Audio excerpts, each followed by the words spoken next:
Alors, tu t'es lancé 100 burpees par jour pendant un mois. Solide comme choix. Tu ne l'as jamais fait, mais l'algorithme te connaît mieux que toi-même. Ou alors, c'est juste cette petite voix orange dans ta tête qui te dit que c'est exactement ce qu'il te faut. On raconte que de bonnes choses arrivent quand tu fais 100 burpees tous les jours. Tu vas devenir plus fort, plus endurant, plus résistant. Il n'y a qu'une seule façon de le vérifier. Alors tu t'engages. Et ouais, tu sais que tu risques peut-être ta peau, mais abandonner, c'est même pas envisageable. Après tout, t'es abonné au coach Orange. Et si c'est pas encore fait, c'est juste une question de temps. Tu commences les 10 premières répétitions. Facile. Tu te sens comme un athlète. La peur que t'avais avant de commencer? Complètement inutile. C'est rien du tout. T'es fait pour ça. Puis tu arrives à la 12e. Et là, quelque chose casse. Tes poumons se mettent en grève. Quelques reps plus tard, ton âme quitte ton corps, te regarde d'en haut et se dit « mauvais choix ». Tu arrêtes de compter, parce que compter, ça demande de l'oxygène, et tu n'en as plus. Ton cœur tape tellement fort que tu te demandes s'il va exploser. Finir les 100? Même pas en rêve. Peut-être que tu arrives à 30 avant que la réalité te gifle. Mais ça va. Tu repars fier d'avoir commencé, mais aussi un peu inquiet d'avoir fait une énorme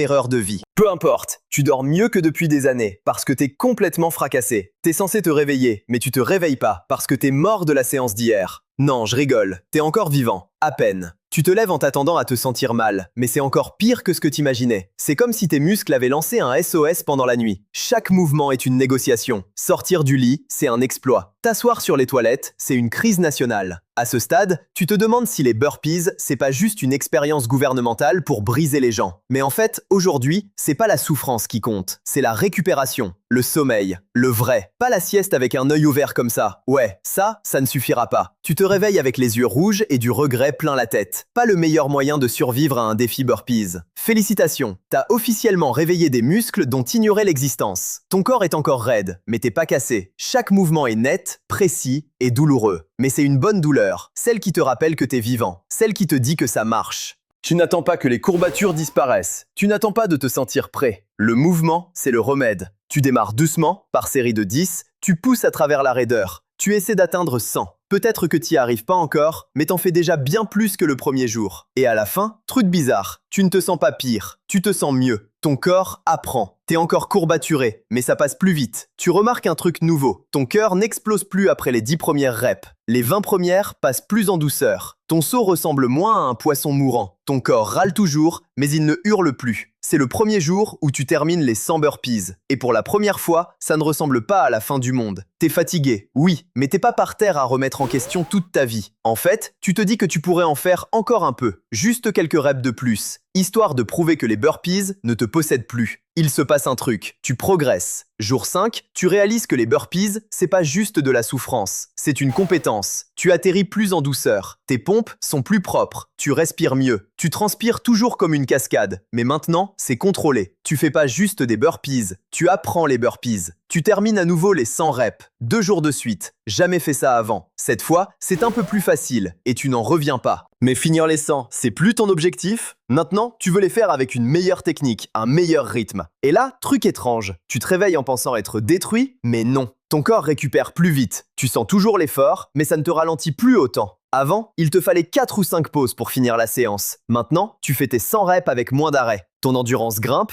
et ta récupération entre les séries s'accélère. Tu te rends compte que tu peux le faire. Et peut-être, juste peut-être, tu commences à aimer le défi. Il y a une semaine, 100 burpees, c'était l'Everest. Aujourd'hui, tu galères toujours, mais c'est ta galère. Tu la maîtrises. Tu connais la douleur, le rythme, la cadence. Tu termines tes reps sans te demander si tu vas survivre. Rien que ça, c'est une victoire. T'as officiellement tenu plus longtemps que la plupart de ceux qui tentent ce défi. Ça te place dans le top 0,01% mondial. Et devine quoi? La semaine suivante, ça change encore. Il y a un truc différent. Les 10 premières reps ne te frappent plus comme un train. Les 50 premières sont toujours dures, mais c'est plus une condamnation à mort. Tes poumons ne brûlent plus tout de suite, juste un peu. Tu transpires encore des litres, tu respires fort, mais tu n'as plus besoin de t'allonger et de remettre toute ton existence en question après chaque série. Ça, c'est du progrès. Honnêtement, tu pensais pas arriver jusque-là. T'as arrêté de lutter contre le mouvement. Tes burpees sont plus fluides, moins de gestes dans tous les sens, plus de contrôle. Les pompes, c'est plus juste ton torse qui s'écrase au sol. Les sauts, tu décolles vraiment maintenant. La récup, t'as plus besoin d'une conférence TED entre chaque série. Tu gères mieux ton rythme, tu gaspilles moins d'énergie. Et pour la première fois, tu réalises que tu vas peut-être finir ce défi. Ton corps ne fait plus que suivre, il s'adapte. Tu récupères vite entre les séries, tes muscles sont plus forts. Les courbatures sont toujours là, mais c'est devenu un bruit de fond. Tu termines tes 100 reps plus vite. Tu t'effondres pas au sol à la fin. Et le mieux, c'est que tu as encore de l'énergie après. Tu ne subis plus les burpees, tu les domines. Avant même de t'en rendre compte, t'as déjà fait la moitié du mois. À ce stade, ton corps a arrêté de résister. T'as plus besoin de motivation. Tu le fais, c'est tout. Ton endurance est indiscutable. Tu ne triches pas sur les reps. Tu ne bâcles pas la technique. Tu passes les 100 sans peur. T'es officiellement bon en burpees. Une nouvelle question te vient. Est-ce que tu peux aller plus vite ? Est-ce que tu peux pousser plus fort? Tu commences à te challenger toi-même. Maintenant, les burpees, c'est devenu un automatisme. Tu réfléchis même plus, tu bouges. T'as gagné en endurance, en mental, et t'as un avantage injuste sur tous ceux qui zappent les jambes. Ton temps pour faire 100 reps a bien diminué. T'es plus fort, plus sec, plus vif. Et maintenant, la grande question. Tu t'arrêtes là? Bilan. Est-ce que ça valait le coup? T'as gagné en endurance, t'es devenu plus fort, t'as prouvé que tu pouvais survivre à n'importe quoi. Ton cardio est monté en flèche, monter les escaliers? Facile. Courir? Même plus un souci. T'as gagné le droit de dire « J'ai fait 3000 burpees en un mois », même si c'est juste à ton chat. Est-ce que ça a fait mal? Absolument. Mais est-ce que ça en valait la peine? Ouais, probablement.